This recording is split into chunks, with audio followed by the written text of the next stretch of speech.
우리는 모세의 다음 세대들, 광야 훈련을 마치고 이제 가나안 땅으로 들어가야 될 다음 세대들에게 광야 훈련 40년을 마치면서 졸업 축사와 같은 그런 의미를 가진다 그랬죠. 세 편의 설교로 구성된다 그랬습니다.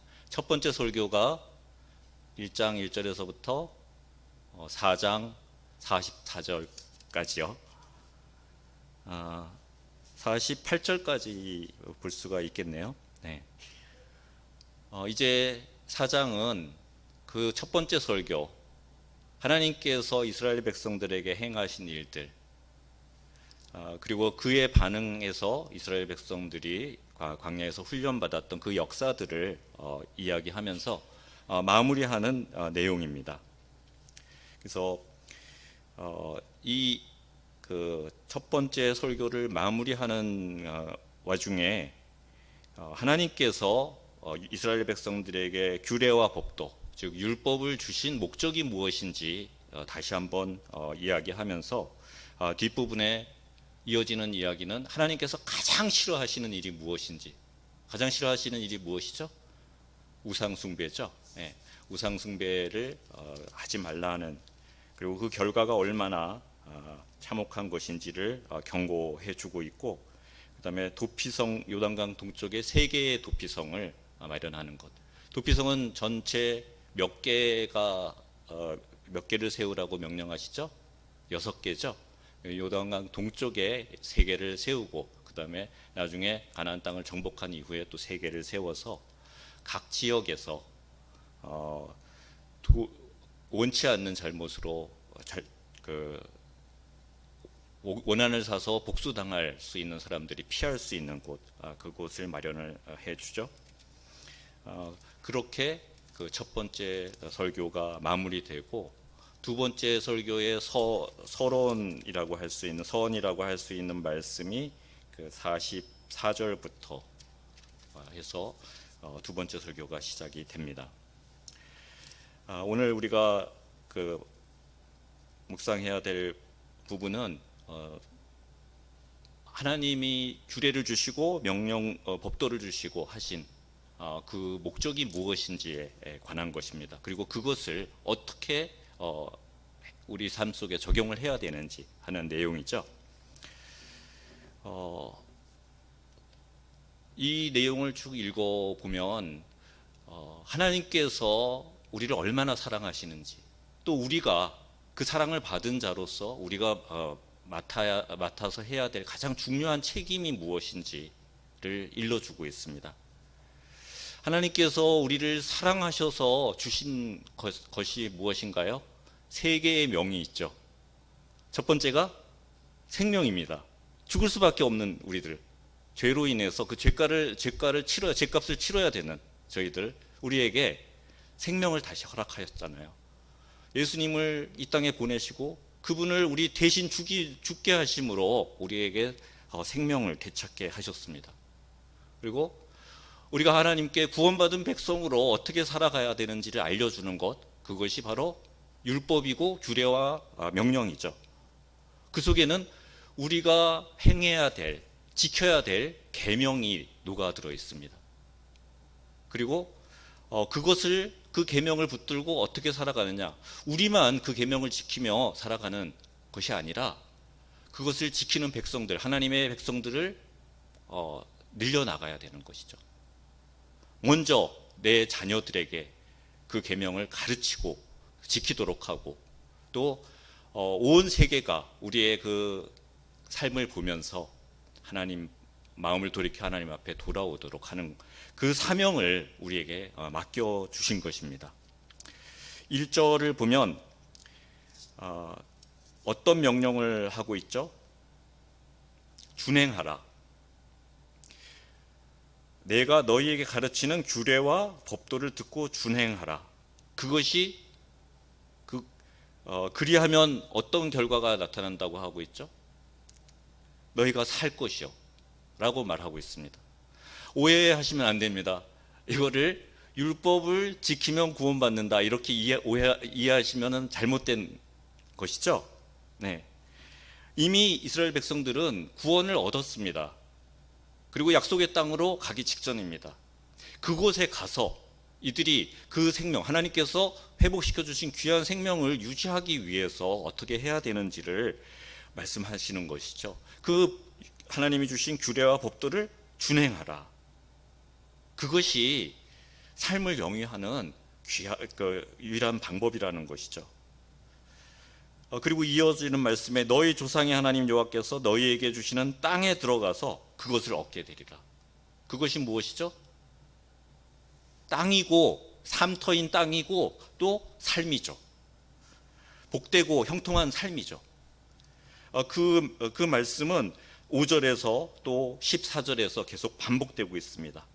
5절에 보면 내가 나의 하나님 여호와께서 명령하신 대로 규례와 법도를 너희에게 가르쳤나니 이는 너희가 들어가서 기업으로 차지할 땅에서 그대로 행하려 함인즉.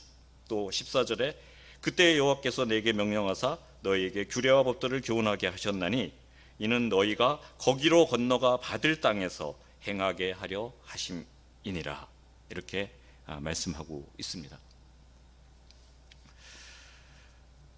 율법의 목적은 구원을 위한 것이 아닙니다. 이미 구원받은 백성들이 지켜야 될 삶의 지침이 되는 것이죠. 그 계명을 지키고 행함으로 하나님의 살아계심과 하나님의 영광을 드러내게 되는 것이죠. 그래서 계명을 작은 의미로 봤을 때는 지킬 만한 것들입니다. 지킬 수 있는 것입니다. 그러나 그 계명에 담겨 있는 핵심 정신은 죄인된 우리가 온전하게 지킬 수 없는 것이죠. 오직 그 율법을 완전히 지키시고 성취하신 분은 한 분밖에 안 계시죠. 예수 그리스도 한 분밖에 안 계십니다. 우리는 그 율법을 통해서 우리의 죄인됨, 우리의 불완전함을 깨닫게 할 수밖에 없는 것이죠. 그래서 율법의 완전한 성취자인 예수 그리스도의 그 공로에 의지하여서 하나님 백성으로서의 기쁨을 누리게 되는 것이죠. 2절에 보면 내가 너희에게 명령하는 말을 너희는 가감하지 말고 내가 너희에게 내리는 너의 하나님 여호와의 명령을 지키라 라고 말하고 있습니다. 하나님께서 주시는 계시는 우리에게 충분합니다. 그 계시 전체에 순종해야 합니다. 그것에 대해서 무엇인가 더 한다거나 뺀다거나 하는 일은 하나님께서 진노하실 일이시죠.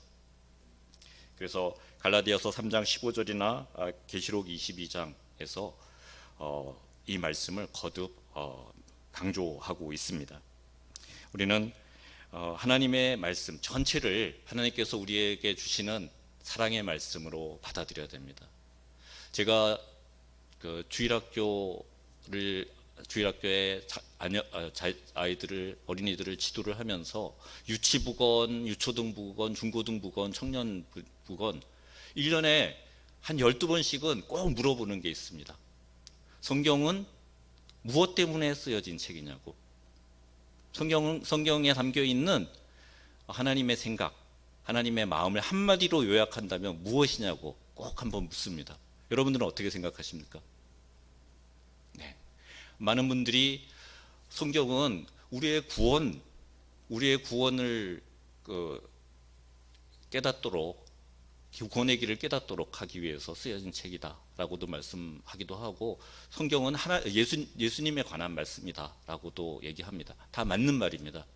그러나 왜 우리를 구원하시고 왜 예수 그리스도를 이 땅에 보내주시기로 예고하시고 보내주시고 또 다시 오실 것이라고 약속하시는가? 그것은 하나님이 결코 우리를 포기할 수 없기 때문입니다. 우리를 너무나 사랑하시기 때문입니다. 그래서 율법을 주시고 또 복음을 주시는 것이죠. 율법과 복음은 다른 것이 아니죠.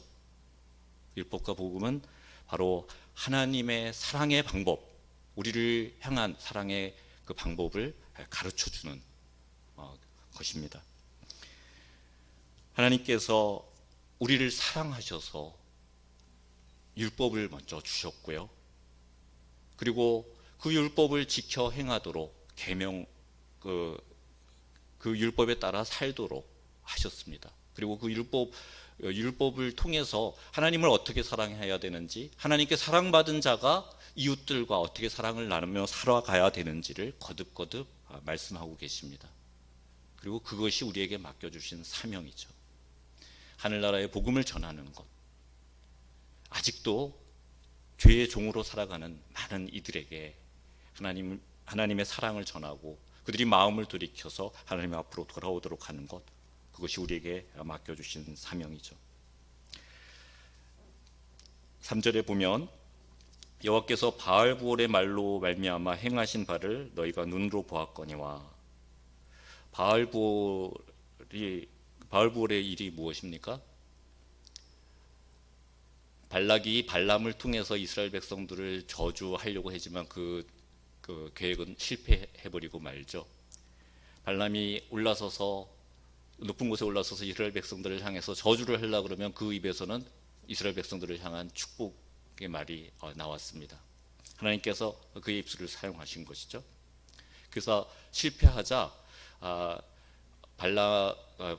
발락에게 발람이 언지를 줍니다. 어떻게 하면 이스라엘 백성들을 하나님으로부터 떼어놓을 수 있는지, 저주받게 할 수 있는지. 그래서 미인계를 쓰고 많은 음식들과 또 아름다운 여인들을 통해서 이스라엘 백성들을 유혹하죠. 그래서 음행하게 합니다. 그래서 이스라엘 백성들이 하나님으로부터 멀어지게 하는 그 기록들이 민수기에 기록되어 있죠. 그래서 바알볼을 따른 모든 사람을 너희의 하나님 여호와께서 너희 가운데 멸망시키셨을 때, 9세대들은 그렇게 해서 거의 마지막으로 멸망해 갔고요.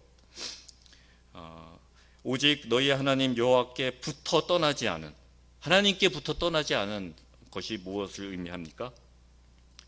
하나님이 가장 싫어하는 일에 가담하지 않고 하나님의 명령에 순종하는 삶, 그것이죠. 그들은 바로 다음 세대들이었습니다. 너희는 오늘까지 다 생존하였느냐, 그렇게 회고하고 있습니다. 그리고 5절에서 다시 한번 그 약속의 땅에 들어가서 그 말씀대로 행하고 살아가도록 하기 위해서 규례와 법들을 내가 하나님께 받아서 너희에게 가르쳤다라고 모세가 말씀하고 있고요. 6절에 또 다시 한번 지켜 행하라 라고 이야기하고 있죠. 그러면서 이것이 여러 민족 앞에서 너희의 지혜요 너희의 지식이라. 그들이 이 모든 규례를 듣고 이르기를, 이 큰 나라가 어떤 나라입니까? 영토가 넓은 나라입니까? 국민이 많은 나라입니까? 아니면 부강한 나라입니까? 하나님이 얘기하시는 큰 나라는 지혜와 지식이 있는 백성, 하나님의 뜻에 따르고 하나님께 붙어 있는 백성들이라고 말씀하고 있죠. 7절에 보면 우리 하나님 여호와께서 우리가 그에게 기도할 때마다 우리에게 가까이 하심과 같이 그 신이 가까이 함을 얻은 큰 나라가 어디 있느냐. 하나님이 가까이 하는 나라, 하나님이 돌보아 주시는 나라, 하나님께 속한 나라, 그 나라가 큰 나라라는 것을 다시 한번 분명히 이야기하고 있습니다. 그리고 또 8절에 보면 오늘 내가 너희에게 선포하는 이 율법과 같이 그 규례와 법도가 공의로운 큰 나라가 어디 있느냐. 하나님이 주신 율법을 법으로 살아가는 나라, 그 나라가 큰 나라라고 이야기하고 있죠. 하나님의 사랑을 드러내고 하나님의 공의를 드러내는 나라가 큰 나라입니다. 우리가 살아가야 할 큰 나라, 바로 하나님께 속한 나라, 하나님의 뜻을 쫓아 하나님이 우리에게 원하시는 일들을 우리가 해나가는 그런 나라가 우리가 거하는 나라가 됩니다. 그래서 오늘 읽은 9절에서 14절 말씀에서는 중요한 두 가지 교훈을 주고 있습니다. 첫 번째는 가르쳐야 되는데 무엇을 가르치느냐, 역사를 가르치라는 거죠. 역사를 잊지 말아라는 거죠. 그래서 보면 9절에 내가 눈으로 본 그 일을 잊어버리지 말라. 지금까지 모세가 설교한 내용들, 그 일들을 너희가 잊어버리지 말라. 그리고 내가 생존하는 날 동안에 그 일들이 내 마음에서 떠나지 않도록 조심하라. 그리고 마지막으로 가장 중요한 말씀이죠. 너는 그 일들을 내 아들들과 내 손자들에게 알게 하라. 가르치라는 겁니다. 역사의 과정에서 하나님께서 당신이 선택한 백성들에게 행하셨던 그 구원의 역사, 그것을 바로 알고 잊지 않고 하나님의 은혜 가운데 거하는 그런 하나님의 백성으로 살아가는 후손들이 될 수 있도록 신앙을 올바르게 계승하라는 것이죠. 그 다음에 두 번째는 무엇입니까? 14절에 보면 그때에 여호와께서 내게 명령하사 너희에게 규례와 법도를 교훈하게 하셨나니 이는 너희가 거기로 가서 건너갈 땅에서 행하게 하려 하심이라. 하나님께서 명령하신 규례와 법도, 즉 율법을 가르치라는 것이죠.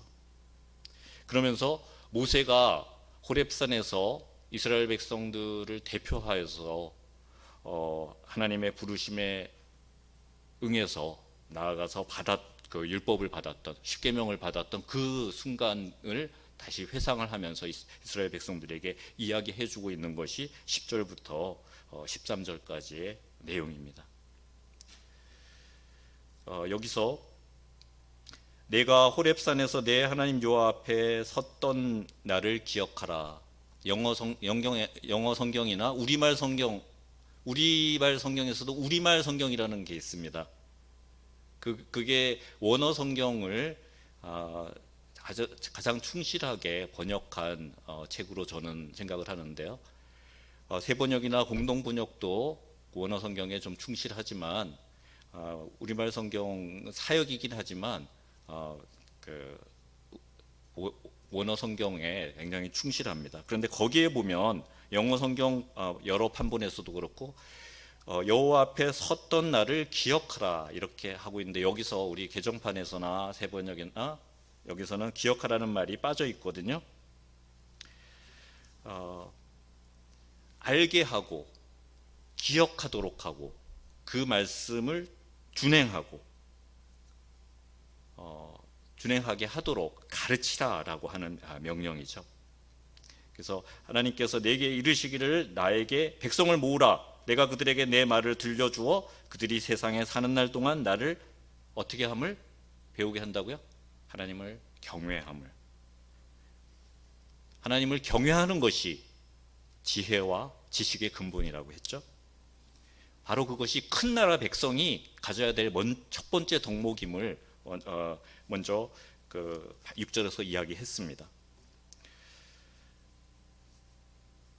그리고 그때 11절에 너희가 가까이 나와서 산 아래에 서니 그 산에 불이 붙어 불길이 충천하고 어둠과 구름과 흑암이 덮였는데, 참 묘한 대비죠. 불길이 확 이는데 그 불길 건너편에는 어둠과 구름과 흑암이 덮였어요. 이 이유가 무엇인가요? 하나님께서, 하나님의 영광은 너무나 큰 것이기 때문에 그 영광의 빛을 보면 모두가 죽을 수밖에 없는 것이죠. 그래서 하나님께서는 하나님의 형상을 어둠과 구름과 흑암 속에 감춰두십니다. 그리고 하나님의 임재를 그 불을 통해서 보여주시는 것이죠. 그래서 12절에 보면 여호와께서 불길 중에서 너희에게 말씀하시되 음성뿐이므로 너희가 그 말소리만 듣고 형상은 보지 못하였느니라 라고 말씀하고 있습니다. 그러면서 13절에 십계명을 십계명을 뭐라고 표현하고 있죠? 하나님의 언약이라고 표현하고 있죠.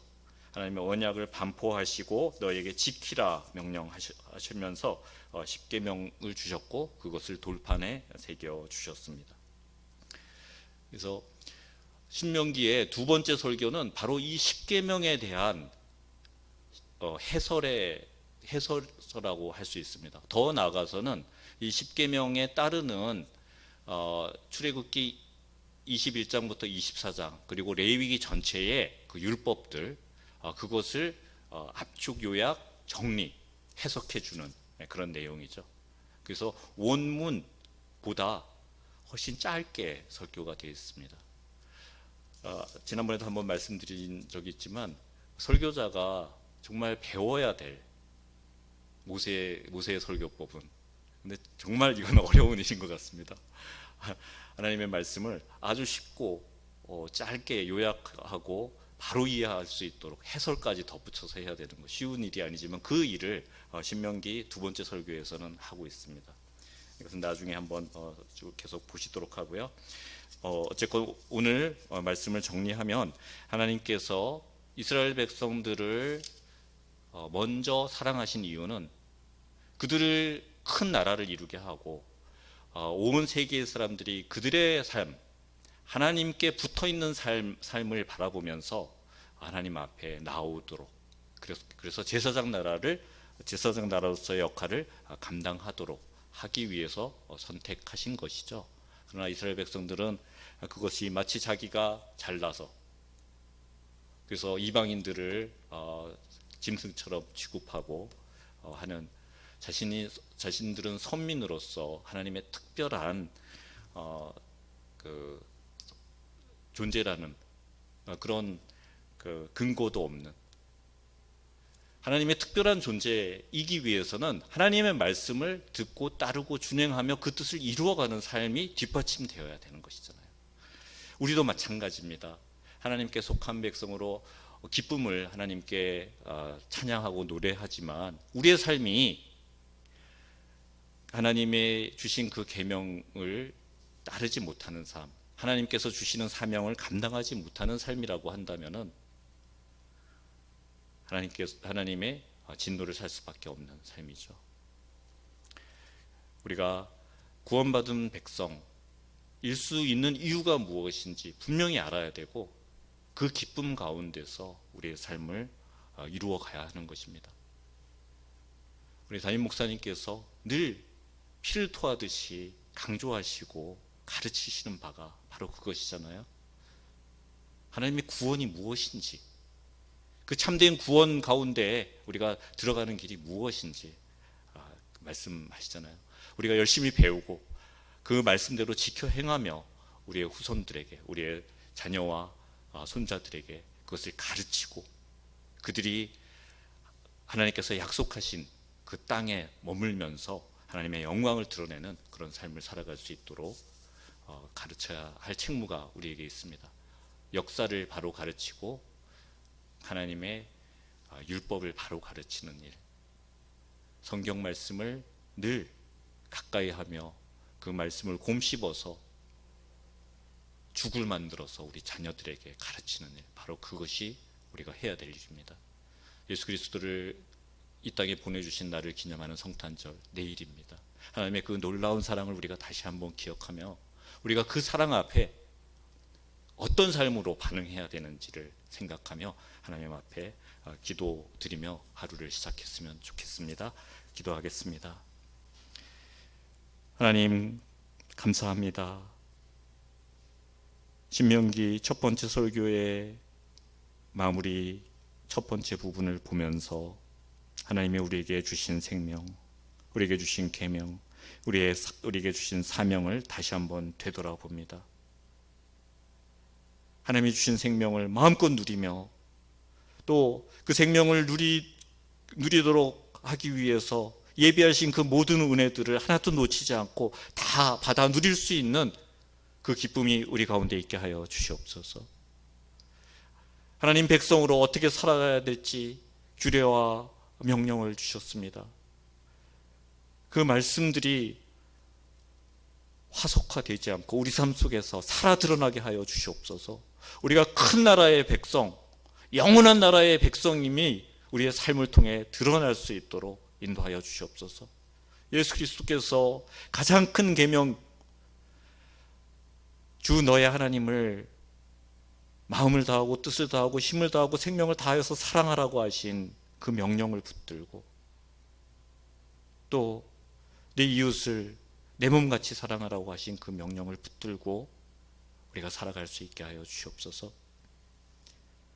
죽기까지 하나님 앞에 순종하며 율법을 완성하신 예수 그리스도, 그분의 제자로서 그분의 뒤를 따라 우리에게, 그분께서 우리에게 맡겨주신 사명을 감당하는 그런 복된 삶을 살아갈 수 있게 도와주시옵소서.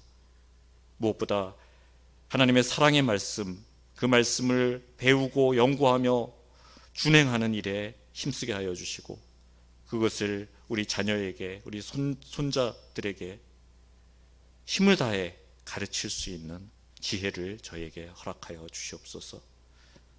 예수 그리스도께서 오신 날을 기뻐하며 자녀들과 함께 그 사랑을 나눌 수 있도록 하여 주시고, 가정이 주님의 말씀을 나누며 하나님의 사랑을 풍성하게 기억하고 떠올리는 그런 보금자리가 될 수 있도록 인도하여 주시옵소서. 오늘 하루의 삶을 주심을 감사합니다. 하나님이 주신 생명을 마음껏 누리며 하나님이 주신 계명을 지켜나가며 하나님이 주신 사명을 통해 하나님 나라를 확장하며 하나님께 기쁨 드리며 하나님께 영광 돌리는 하루가 될 수 있도록 인도하여 주시옵소서. 감사드리며 주 예수 그리스도의 이름으로 기도합니다. 아멘.